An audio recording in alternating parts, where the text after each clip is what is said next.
Bienvenue à vous dans cette nouvelle vidéo. Aujourd'hui on démarre une nouvelle semaine, celle du 10 mars 2025, et on part ensemble pour un récap des actus automobiles du jour. On va déjà parler du nouveau malus mis en place depuis le 1er mars 2025 et de son impact désastreux sur la quasi-intégralité des modèles thermiques, y compris les modèles les plus populaires et les moins coûteux. On va également parler voitures électriques puisque vu que la Commission européenne ne sait plus comment convaincre les citoyens d'en acheter, elle veut forcer les entreprises à y passer. Il y a tout un nouveau panel de sanctions et d'avantages fiscaux. Et puis pour terminer, on parlera d'une marque dont j'ai assez peu parlé dans mes vidéos. On va parler de Volvo. Volvo qui veut abandonner l'un des secteurs sur lesquels elle avait vraiment fait sa réputation, de sorte à laisser encore plus de place au sein de sa gamme aux toujours plus nombreux SUV. Ce sont les sujets de la vidéo du jour. J'espère évidemment, comme d'habitude, que les thèmes choisis vous intéresseront. Et j'espère bien sûr que si c'est le cas, comme d'habitude, vous penserez à le montrer en laissant un petit like,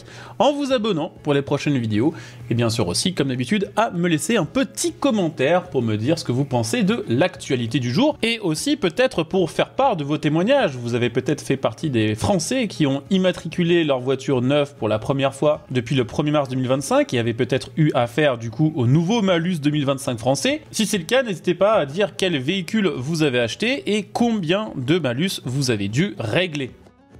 Alors je vous le disais, on va commencer à reparler un petit peu de ce malus mis en place le 1er mars 2025. J'ai fait une vidéo vraiment spécifique sur le sujet que je vous invite à aller voir si vous voulez vraiment avoir la grille du malus et vraiment tout savoir aussi sur les différentes manières d'être exonéré ou de passer à côté d'une partie de ce malus. Simple petit rappel au passage, le nouveau malus se déclenche maintenant à 113 grammes de CO2 au lieu de 118 et le montant maximum du malus passe de 60 000 € à 70 000 qui se déclenche dès 193 grammes de CO2 au kilomètre contre 194 l'année dernière. D'après les données d'une nouvelle étude menée par AAA Data, la proportion l'an dernier de voitures soumises au malus était de 44% et devrait atteindre cette année 53%. C'est-à-dire que cette année, techniquement, plus d'une voiture sur deux sera accompagnée d'un malus à régler. Qu'il y a un malus sur les voitures les plus polluantes, pourquoi pas, c'est une idée qui se défend. Le problème, c'est qu'on en est arrivé au point où même les modèles les moins chers, les modèles les plus populaires,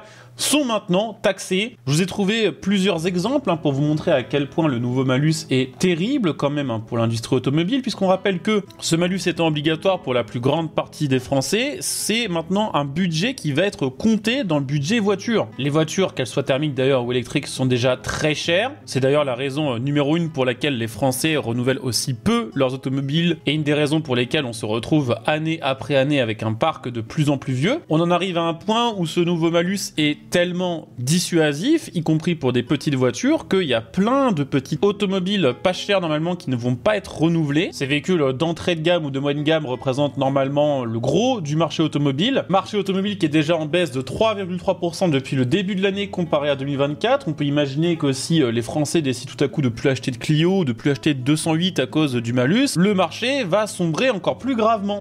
Alors je viens de parler de la 208, sachez que justement son malus est de 90 € maintenant. Alors ça paraît pas grand chose, mais c'est quand même une augmentation de 171% comparé au même modèle de Peugeot 208 l'année dernière. Du côté de la Clio, c'est une augmentation de 145% et même du côté des marques considérées comme low cost, la Dacia Sandero voit son malus augmenter de 73%. Toujours concernant ces modèles, un chiffre qui donne vraiment le vertige, c'est la quantité de véhicules qui vont être malusés. Puisqu'évidemment là je vous ai donné des chiffres d'augmentation moyenne, bien sûr ça va dépendre du moteur que vous choisissez, mais par exemple pour la Peugeot 208, l'année dernière 16% des exemplaires vendus étaient malusés, donc vendus avec des motorisations qui dépassaient le seuil CO2 de déclenchement du malus. Si le mix de vente est le même pour 2025, alors ce malus touchera non plus 16% des 208, mais 41%. Du côté de la Clio, ça passe de 23 à 52, et du côté de la Dacia Duster, alors là c'est vraiment le plus impressionnant, 53% des exemplaires étaient malusé l'année dernière, donc déjà plus d'un modèle sur deux. Si le mix de motorisation est le même, cette année, ça passera à 96%, c'est-à-dire que la quasi-intégralité des Dusters seront malusés. Pour la Sandero, l'année dernière, il y avait déjà 66% des exemplaires qui étaient taxés, là ça passera à 84%, là aussi c'est quand même assez incroyable. Alors vous allez me dire, oui, mais du coup les Français vont peut-être se rabattre plus sur les voitures électriques. On rappelle qu'une 208 actuelle neuve en essence dans les finitions les moins chères, c'est 18 000 € neuve, une électrique du même modèle avec la finition la moins chère, c'est 28 000 euros. 10 000 euros de plus. Si on est déjà ric-rac au point de pas pouvoir mettre quelques centaines d'euros dans un malus, je vois pas par quelle magie on pourrait être capable de mettre 10 000 balles de plus dans une voiture. Les voitures d'entrée de gamme sont donc maintenant vraiment toutes quasiment malusées. Les hybrides rechargeables sont aussi maintenant malusés, entre le malus au poids et les évolutions du calcul de CO2. Le GLC, c'est plus de 8 000 euros de malus, et le X5, le malus est passé de 2 500 euros à 16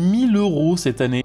Même du côté des véhicules professionnels, notamment du côté des utilitaires, le malus représente un gros problème. Le best-seller du marché, le Trafic, est maintenant malusé à hauteur d'environ 15 000 euros. Alors certes, du côté de chez Renault, il y a un moins gros écart entre les versions électriques et les versions thermiques. Il n'y a que, entre guillemets, 8 000 euros. Par exemple, si on prend le Renault Trafic essence le moins cher possible, on en trouve neuf en fourgon à 32 600 euros. L'équivalent fourgon électrique est à 40 000. Donc on pourrait se dire que vu qu'il y a 15 000 euros de malus, ce serait plus intéressant d'en acheter un électrique. Le problème, c'est que du côté des performances et de l'autonomie, les utilitaires sont sous-développés. Résultat, un Trafic électrique ne propose que 294 km d'autonomie WLTP. Donc on sait bien que dans la pratique, c'est probablement plutôt aux alentours des 150 à 200 km, et que lorsqu'on est un professionnel et qu'on a besoin de bouger toute la journée et de faire parfois de l'autoroute ou de la route à 90, notamment dans la périphérie des villes, on peut pas se permettre de taper une recharge en plus par jour pour pouvoir simplement assumer les trajets boulot. Ce malus qui autrefois partait d'un bon sentiment est lentement mais sûrement en train de participer à la fin de l'industrie automobile européenne, et il est tout à fait possible qu'on voit à partir de mars 2025, et on aura l'occasion d'en parler dans quelques semaines, un gros décrochage des ventes.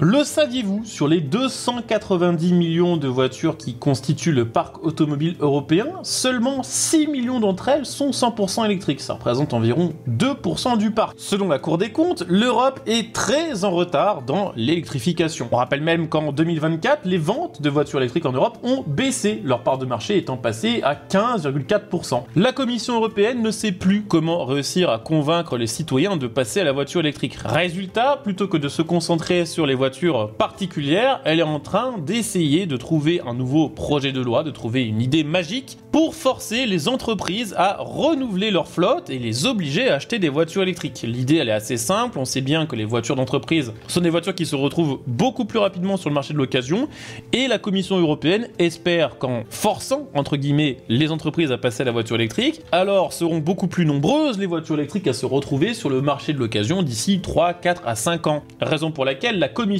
va proposer un nouveau projet de loi d'ici la fin de l'année 2025, destiné à mettre des quotas de voitures électriques dans les parcs. Elle ne sait pas vraiment encore comment elle va faire, parce qu'il y a toujours de grosses différences d'opinion sur la voiture électrique entre les 27 pays de l'Union européenne. En réalité, si on est honnête sur ce qu'il se passe, la plupart des pays et la plupart des citoyens sont quand même relativement contre cette transition forcée.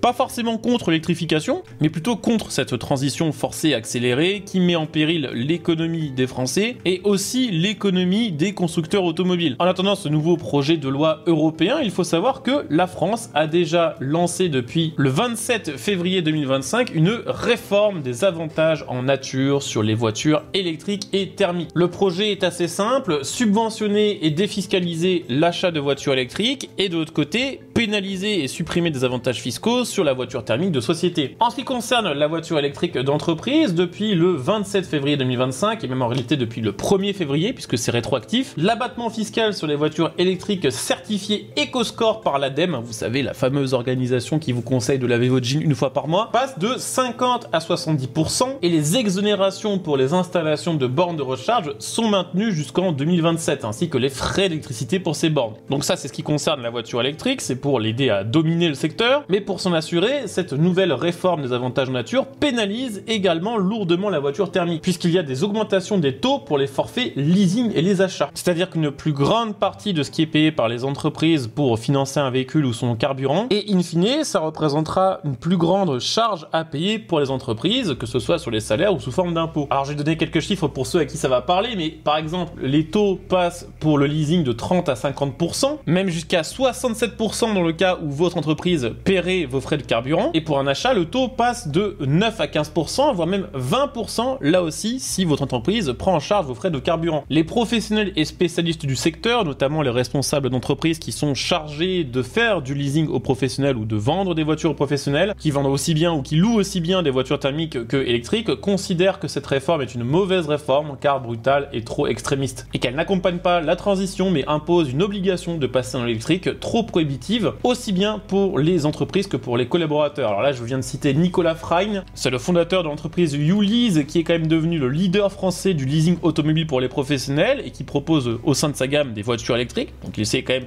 vraiment de quoi il parle. D'après lui toujours, il n'y a pas eu de concertation et de débat sur le sujet de la part des pouvoirs publics et que l'État chercherait simplement de l'argent partout et par tous les moyens sous couvert d'arguments écologiques. Il regrette également que ce projet ne prenne pas en compte les véhicules hybrides qui pourtant représentent un tiers des ventes d'entreprises. Ce qu'il dit ensuite est extrêmement intéressant, ça va quand même impacter 1,2 million de Français qui bénéficient d'un véhicule de fonction. Même si ce n'est pas eux que ça va impacter directement financièrement, ça c'est plutôt les entreprises qui vont prendre cher dans un premier temps, Nicolas Frein estime que dans beaucoup de cas, beaucoup de commerciaux par exemple ou dans d'autres corps de métier ne pourront pas faire leur travail correctement, notamment dû à l'autonomie des voitures électriques qui nécessitent plus de recharge et plus de temps de recharge et que ça aura sur le long terme un impact négatif sur la productivité des entreprises. Il dénonce le fait que les pouvoirs publics ont complètement oublié qu'une voiture de fonction avant d'être un avantage nature est un outil de travail. Et d'après lui, dans le contexte dans lequel on est, ça va encore une fois pousser les Français à faire des économies, à conserver leurs anciennes voitures et que sur le long terme, ça aura également un impact négatif sur l'aspect environnemental. Du côté des concessions du groupe Buy My Car et de la direction, on estime qu'il n'est jamais bon d'ajouter trop de nouvelles réglementations car cela génère une angoisse chez les décideurs qui s'avère néfaste pour l'économie et pour la transition énergétique. En gros, si tous les 3 ou 4 ou 5 mois il y a une nouvelle règle, ceux qui ont pour tâche de renouveler les parcs automobiles de leurs entreprises vont attendre de plus en plus de sorte à ce qu'il y ait une stabilité et qu'on voit clair dans les règles et en attendant ne vont pas renouveler leurs véhicules, ce qui a un impact négatif sur le marché de l'occasion et un impact négatif aussi bien sûr pour les entreprises qui vont vendre moins de voitures. Alors évidemment, il va falloir être un peu patient pour voir quel est le vrai impact d'une réforme comme celle-ci sur le parc automobile des entreprises. On aura là aussi l'occasion d'en reparler d'ici quelques mois, mais pour l'instant, les entreprises réagissent assez mal à ce genre d'annonce.